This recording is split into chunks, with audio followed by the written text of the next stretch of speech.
कि भारत के साथ चाइना के रिश्ते कैसे मजबूत होने चाहिए और ट्रंप के टैरिफ को लेकर इन दोनों देशों को मिलकर कैसे काम करना चाहिए। भारत चीन सीमा विवाद, क्या फिर सुलझेंगे रिश्ते? मोदी जिनपिंग की मुलाकात के बाद दोनों देशों में फिर हुई बातचीत और तालमेल मिलने की पूरी 100% गारंटी है। भारत और चीन ने सीमा विवाद पर फिर बातचीत की है। दोनों देशों ने सैन्य और कूटनीतिक चैनलों के जरिए संवाद जारी रखने पर सहमति जताई। रिश्तों में धीरे धीरे सुधार के संकेत मिल रहे हैं। भारत और चीन ने एक बार फिर सीमा विवाद पर बातचीत की है।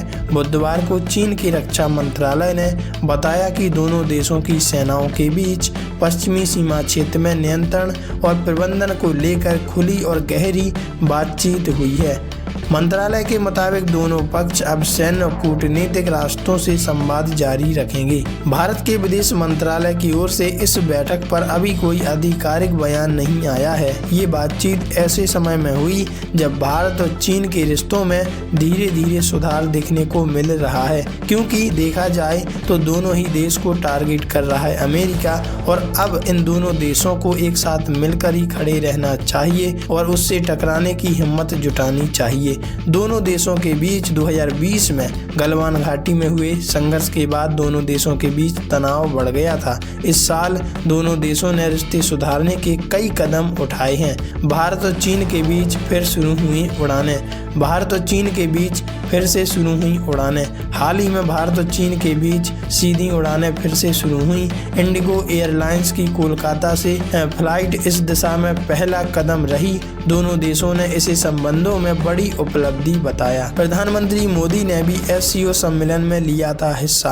प्रधानमंत्री नरेंद्र मोदी ने भी चीन के तियानजिन शहर में आयोजित शंघाई सहयोग संगठन एससीओ सम्मेलन में हिस्सा लिया था। यह उनकी कई सालों बाद चीनी यात्रा थी। इस दौरान पीएम मोदी ने चीनी राष्ट्रपति शी जिनपिंग से मुलाकात भी की थी।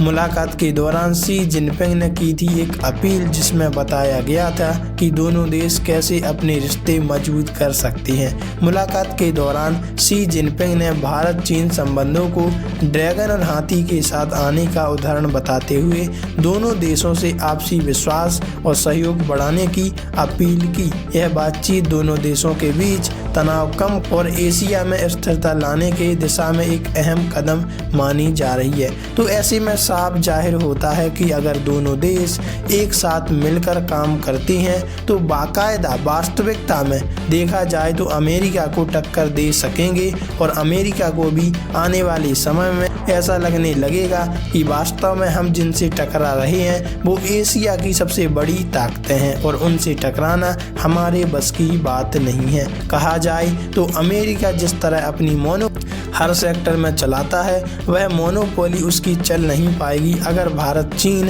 एक साथ मिलकर काम करते हैं।